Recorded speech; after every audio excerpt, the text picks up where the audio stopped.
Is this a video version of our quite popular podcast, Marvin and Me? Our yet to be released podcast. Well, but I'm just assuming that when it's released, it'll be very popular. Of course, yeah, obviously. So Dad, what's going on? How have your past couple days been? Well, as you can see, we're here with you at Yes. your house in San Francisco. Thank you so much. And you can also see that we have our dog with us. This is Socks. We usually don't bring Socks along with us when we visit your house. But this is a special occasion because we were all evacuated from our house Such a in the special Santa Cruz occasion. Mountains. Yes, due to the largest fire in the history of California, apparently. Wow, so I thought some of the other fires were bigger than this fire, but it seems like they're not, or they are. I don't know what the measuring stick is, but all I know is Mom that is saying it's the third largest. Our producer is correcting you.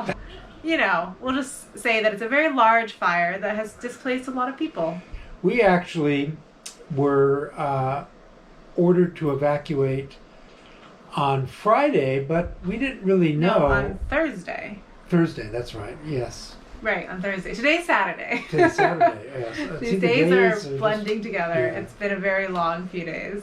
So we kept on watching maps online, and we really couldn't tell if we were in the mandatory evacuation zones because, number one, we didn't see any fire. Oh, Bye, Socks. Socks. There was a lot of smoke. The fire engines were 10 miles away from our house.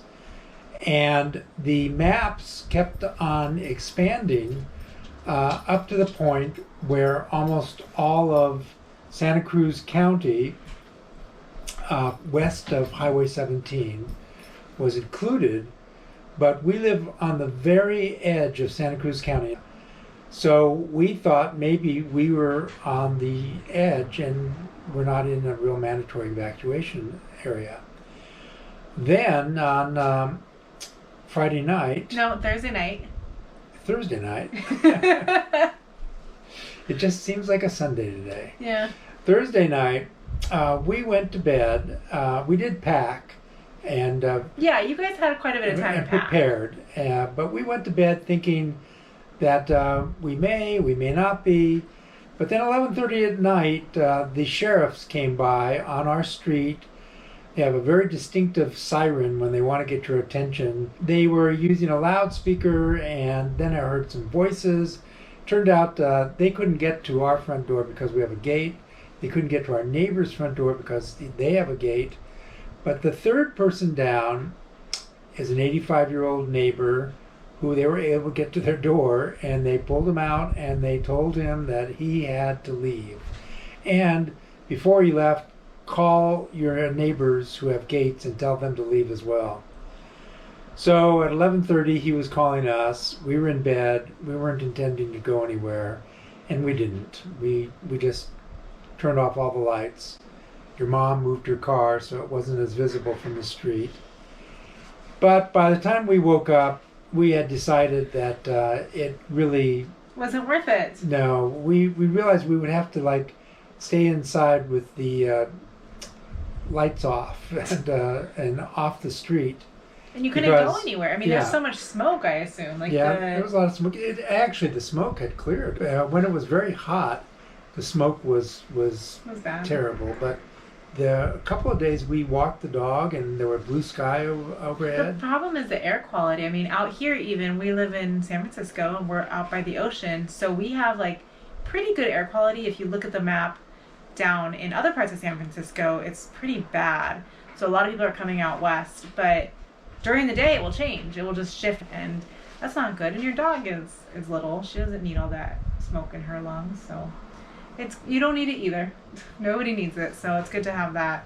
Have a place to go. And you guys woke up on Friday morning at 5 a.m. I mean, you weren't didn't seem like you were really sleeping. I didn't sleep very well because I was anxious. We didn't sleep well either because we expecting you guys to show up or to call us and let us know that the fire is getting worse. I mean, there was just a lot. We made a plan to drive my car over to your brother's house and park it in front there. And your mom went to the post office. And it turned out she couldn't get into the post office because they had stopped having 24-hour open mailboxes. But then we got into our car and came straight here, where we were welcomed with open arms, and we really appreciated your hospitality. And donuts. And those wonderful donuts. Yeah. But it's been fun. We've been walking the dog by the beach. It's been fun. We've been enjoying meals together. Yes. And we have good food up here. Yes. That you can get delivered. And we got groceries delivered, so you guys can get all your favorite snacks. So, yay, Whole Foods delivery. Now, we are a little concerned about how long this will be lasting. We do have things that we need to do. Yeah, I mean, and the other thing is with coronavirus on top of this. That's another major concern, because where we live, we didn't go out. We only went out to pick up food where they would actually just put the food in the car. Mm-hmm. We didn't go to restaurants. We walked the dog every day for about an hour, hour and a half maybe. But we hardly ever came across anybody else. When we came across people on the street, we put on masks, or we were already wearing masks. Most of those people were wearing masks. We never got close. Right. Here, it's a different story. Here, you walk out the door, and there are people walking by constantly. Some are masked, some are unmasked. Yeah, we do have quite a few people who don't wear masks, and some of them are jogging past you, and you would hope they'd give you a wide berth, but they don't always. Especially today, it was pretty packed out on Great Highway, and we're only a few blocks from there, so we enjoy taking our dog there and seeing the ocean and all of that. It can get a little concerning, so George and I obviously know how to do it. We've been staying very safe. We don't go to the grocery store, we don't go out, we get everything mostly delivered. Especially being in the vulnerable category, I pretty much stay home. But we figured it out, but it is different for people who come from a more quiet, chill place. Well, it's a lot more contact with people than we have had in 5 months. But what I've really noticed is that even though the threat from coronavirus remains as high as it's ever been, we don't take the same precautions we did in March and April. Yeah. I haven't seen a jar of hand sanitizer here. I haven't seen a Clorox wipe here. We Clorox wiped everything down from our Whole Foods order yesterday. Oh, okay. And we cleaned down the bathroom and the house before you guys got here, and we know that you guys, knock on wood, that we're all not sick right now. Allergies are a different story because I am just, especially with all this smoke. Did you guys bring your big tub of hand sanitizer? No, we didn't. Oh, well then that's why it's not here. It tends to reinforce the old adage, familiarity breeds contempt. You become more and more used to living with something, and you feel more at ease with it. You just don't seem to take the same precautions, although it's apparently still raging, as bad as it was back in March. And probably worse because of the fact that people are going out more. A lot of people took summer vacations, and I did not expect that. Well, we're treating this weekend as our vacation. This is your staycation. And we're so happy that you're waiting on us hand and foot the way you are. Yeah. We have a few complaints we wanted to mention to the manager. Anyway, okay, so you're here. You are here, and you're gonna. Seems like you're staying for a bit, I think. We don't know. I personally think that it's going to be a long time before we're able to actually move back to our house, because we live in a mountainous area and there are a lot of mountain roads, and there's a lot of fire equipment now being brought into that area. They don't want to have any competition on the roads when they move their equipment around. And so I think, as far as they're concerned, the longer that they can keep people out, the better. We are not close to the fire. We couldn't even see the fire. We couldn't even hear the fire engines, quite frankly, from our house. Well, I hope that stays true, that it's, stays away from your home and obviously from other homes as well. But I know that so many have already had to deal with that. So yes, and so many people were much unluckier than us and actually had their houses burned. I believe there have been over 100 structures burned. But I think that they're going to keep us out until they actually move out a lot of the equipment, so that they won't have the problem of getting them out and getting them to other locations as well. So it could be weeks. I know a couple of days ago they were talking about containment by September 1st. Oh. Now that doesn't necessarily mean that we will be staying here with you. We are looking around for. You don't have to. You can stay. Another place to go. I don't know that Socks is welcome everywhere, but.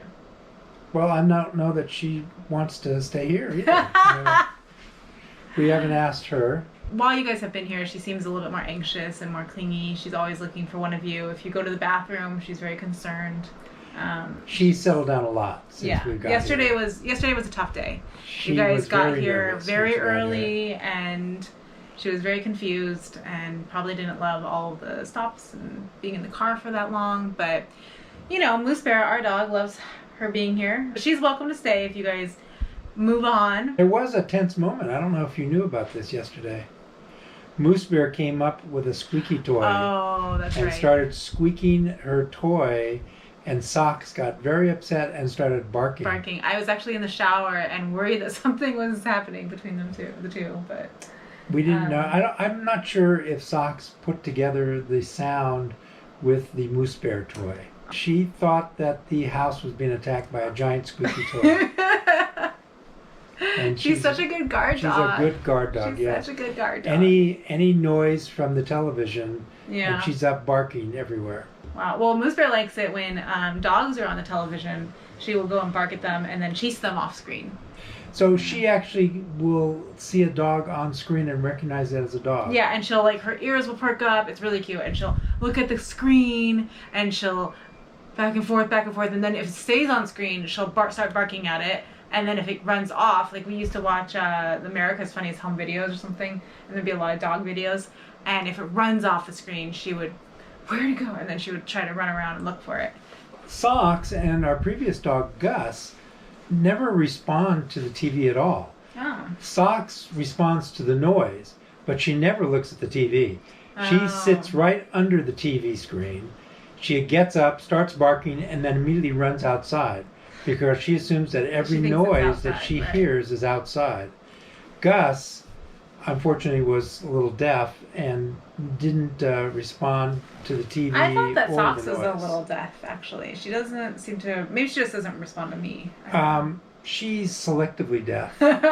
She's a very good dog, though. She's very sweet. Well, you guys are here and safe, and that's what matters. So yeah, and well, what matters is what's for dinner. So far, we've had some wonderful meals here. Yes. Your husband, George, has really been cooking up a storm. Yes, he's a great cook. We've had those donuts, which somehow one box of donuts has lasted for 2 days.